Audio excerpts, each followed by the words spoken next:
Expose everyone behind this network. We keep moving until their entire empire is erased.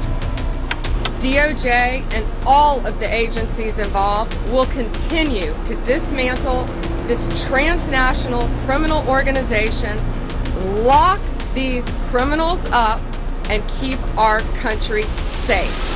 The drugs that you have seen today will no longer destroy lives. Body parts on the shoreline. College girls vanishing without a trace. A killer no one could see. California was gripped by fear. What began as a missing persons case quickly turned into something far darker. Victims dismembered, evidence scattered, leads going nowhere. But behind it all, millions of dollars were moving. Drugs, power, protection. And when investigators finally connected the pieces, they didn't just find a murderer. They exposed a system that had been hiding him in plain sight. Let me show you.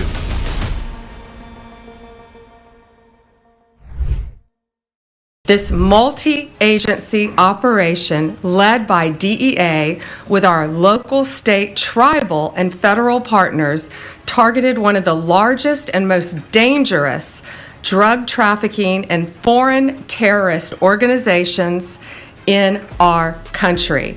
Santa Cruz, California. Once a quiet seaside town where the mornings were calm and the streets felt safe. But between 2024 and 2026, that peace began to break. One by one, young college women started disappearing. No witnesses, no clear pattern, just silence. Then the bodies began to appear, dismembered, scattered across coastal cliffs, forest trails, and remote mountain roads. Sometimes just a single body part, sometimes nothing more than a trace. The media gave the killer a name that quickly spread across the country. The co-ed killer. Fear took over the town. Parents warned their daughters not to walk alone. Students stopped hitchhiking. Nights became quieter, heavier, uneasy. Investigators faced a nightmare. No forced entry, no connection between victims, no reliable suspect. But there was one detail that didn't fit. Multiple witnesses reported the same thing. A black luxury SUV, seen near different disappearance sites, always at the wrong place, at the right time. This was no random killer. This was someone watching, waiting, and choosing. Right now, based on what you've seen, do you think this is a random killer or something more organized? Comment random or planned. The breakthrough did not come from a witness. It came from data. Traffic cameras scattered across different parts of Santa Cruz captured the same black luxury SUV near 3 separate disappearance sites. Different nights, different locations, but the same plate pattern. Analysts ran it again and again, hoping it was a mistake. It wasn't. The vehicle was registered to one man, Abdi Rahman Yusuf. At first, the name didn't make sense. 34 years old, a Somali-American billionaire, over 2 meters tall, imposing, but known for his calm presence. A man with influence, wealth, and connections across business and local politics. Then came the image that changed everything. A photo pulled from a local bar. Yusuf sitting just inches away from the county sheriff, relaxed, smiling, like he belonged there. Inside the department, the reaction was immediate. Disbelief. This wasn't a suspect. This was someone they knew, someone trusted. But the data didn't lie, and the closer investigators looked, the more one question refused to go away. What if the killer had never been hiding at all? A billionaire, sitting next to law enforcement. If you saw this man in real life, would you ever suspect him? Comment trust or danger. The investigation shifted from streets to numbers, and this time, it wasn't local police leading the charge, it was the FBI. Financial analysts began tracing Abdi Rahman Yusuf's wealth. On paper, he owned 15 companies across logistics, real estate, import-export, and tech consulting. But when subpoenas were executed, something didn't add up. No employees, no active operations, no real products, just empty offices and shell registrations. Yet millions of dollars were moving. Over $48 million flowed through layered accounts in less than 18 months. Funds routed through offshore banks, then funneled back into the U.S., disguised as consulting fees and equipment imports. FBI analysts flagged one transaction that changed everything. It aligned perfectly with a 48-hour window, the exact period when a missing college student's phone last pinged near a known cartel distribution corridor. Then came the connection that broke the case wide open. Encrypted transfers, decoded by FBI cyber units, linked Yusuf's financial network to intermediaries tied directly to the Sinaloa cartel. not street dealers, not low-level runners, logistics coordinators, shipment handlers, chemical suppliers. This wasn't random involvement. Yusuf wasn't participating in the system, he was structuring it. 4 years, multiple states, a controlled distribution network operating quietly beneath legitimate cover. But the most disturbing layer was not the money, it was protection.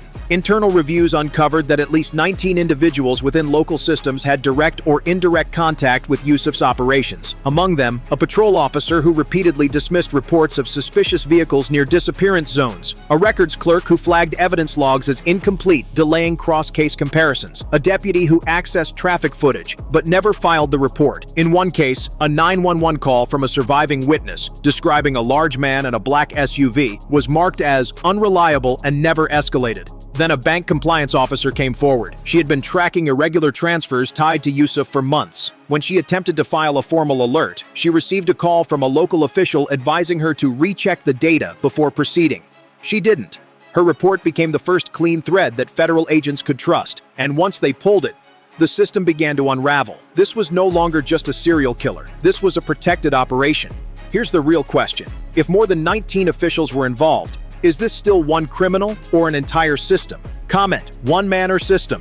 5:12 a.m., March 23rd. Santa Cruz was still dark when the operation began. This time, there was no quiet entry. As the first armored vehicles locked down the perimeter of Yusuf's mansion, a secondary convoy was already moving toward the factory. Faster, heavier, prepared for resistance. Over 200 federal agents split across two fronts, moving in sync. The mansion team breached first. Federal agents, do not move! Doors shattered, windows blown open, agents flooded inside, clearing rooms in rapid sequence. But within seconds, gunfire cracked from the upper level. Short bursts, controlled. Yusuf's private security wasn't retreating. They were fighting. Agents dropped, returned fire, pushing up the staircase under pressure. Wood splintered, glass shattered. One guard attempted to reposition across the hallway, taken down before he could fire again. The house turned into a confined battlefield. Room by room, resistance collapsed. Yusuf was located and restrained before he could reach the rear exit. But the real fight was happening miles away. At the factory, the moment the loading bay door was forced open, the entire building erupted. Gunfire from multiple directions. Not a few guards. A coordinated defense. Automatic rifles lit up the interior. Bullets tore through metal walls, ricocheting across the concrete floor. Agents pulled back behind vehicles, returning fire in controlled waves. Hold the line. Push left. A second entry team breached through the side wall, creating cross pressure. Inside, cartel gunmen moved between machinery, using equipment as cover, firing in bursts to slow the advance. Then the first explosion hit. One section of the plant ignited as suspects tried to burn chemicals and destroy evidence. Flames shot upward. Thick smoke filled the air, reducing visibility to near zero. Through the smoke, silhouettes moved. A group attempted to break through the rear exit carrying duffel bags. Aerial units tracked them instantly. Within seconds, agents intercepted. Gunfire exchanged at close range before the suspects were taken down. Inside, the fight tightened. Agents advanced step by step, clearing each section under fire. Commands cut through the chaos. Every movement calculated, every angle covered. One by one, the gunfire slowed, then stopped. By 6:03 a.m., both sites were under full control. The aftermath was overwhelming. Dozens arrested, multiple gunmen neutralized, weapons scattered across the floor. Entire production lines seized before they could be destroyed. What started as a raid had turned into a full-scale confrontation, and the network that had operated for years had just been broken in a single morning. In that moment, no backup, bullets flying. Do you push forward or pull back? Comment, fight or retreat. By the time the gunfire stopped, the illusion was dead. Abdi Rahman Yusuf was no longer the polished billionaire who moved through Santa Cruz with influence, money, and protection. He was in federal custody now, restrained, silent, outwardly calm, while agents moved through his mansion and factory, uncovering the truth he had spent years hiding behind wealth and respectability. The forensic sweep began immediately. What agents found inside the mansion was far worse than a normal criminal cache. Behind the concealed corridor, deeper sections of the property opened into a network of hidden compartments built into walls, beneath floor panels, behind reinforced storage doors, and under the garage slab itself. Inside were vacuum-sealed bricks of narcotics stacked in rows with near-military precision. Cocaine, methamphetamine, processed fentanyl. Enough to poison communities across multiple states. Early estimates placed the seizure in the hundreds of kilograms, all packaged, coded, and prepared for controlled distribution. Then came the money. Bundles of U.S. currency were found everywhere, wrapped in plastic, packed into steel-lined cases, hidden inside custom cabinets and false concrete cavities. The amount was so large that counting machines had to be brought in on-site. By late afternoon, the initial physical cash count had already crossed $32 million, and that total came from the mansion alone.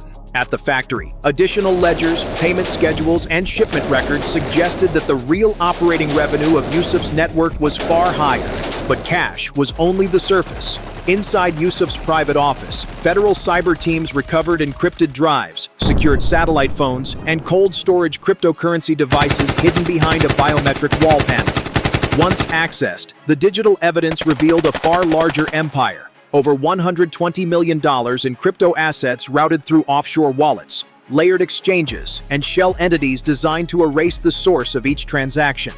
Analysts matched multiple transfers to shipment dates, port arrivals, and disappearance windows connected to several victims. That was the moment investigators understood the full scale of the operation. This was never just a killer with money. This was a trafficking and laundering machine built with discipline, patience, and protection. And then the investigation turned personal. Inside a locked interior room, one not shown on any architectural plan, agents found the evidence that changed the emotional weight of the case forever. It was quiet in there, controlled, organized, shelves lined with boxes, containers labeled by date, carefully preserved personal items that did not belong in any legitimate business operation. Jewelry, student IDs, watches, hair ties, pieces of clothing, phone cases, small objects taken from young women who had vanished without explanation. Some were quickly matched to known victims, others belonged to open missing person cases that had gone cold. A few had no match at all, which meant investigators were now facing the possibility that the known death toll was only part of the real number. This was not trophy keeping in chaos. This was documentation. Recovered files showed that Yusuf had built profiles on his targets, daily routines, favorite routes, work shifts, class schedules, bars visited, friends called, times they were most likely to be alone.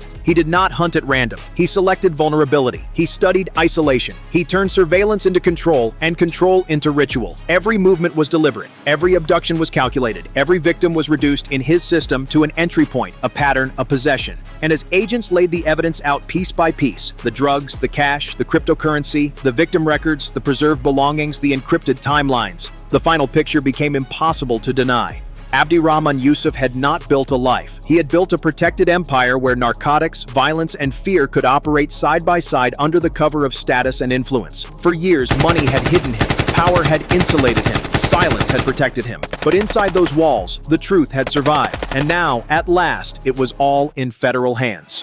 By the end of the raid, the public believed the nightmare was over. They were wrong, because the fall of Abdirahman Yusuf did not only expose a killer, it exposed a shield around him. As federal investigators widened the case, they discovered that Yusuf had not survived for years because he was invisible. He survived because too many people chose not to see him. Reports had been ignored. Witness statements had been buried. Traffic footage had disappeared. Financial alerts had been delayed. And every missing piece pointed to the same terrifying truth. Parts of the system had helped protect him. The number kept growing. More than 19 officials, local enforcers, and connected insiders came under investigation. Some were corrupt for money, some for influence, some because Yusuf had made himself useful to them. He donated to local projects, he funded business fronts, he hosted private dinners, he made powerful people feel comfortable around him.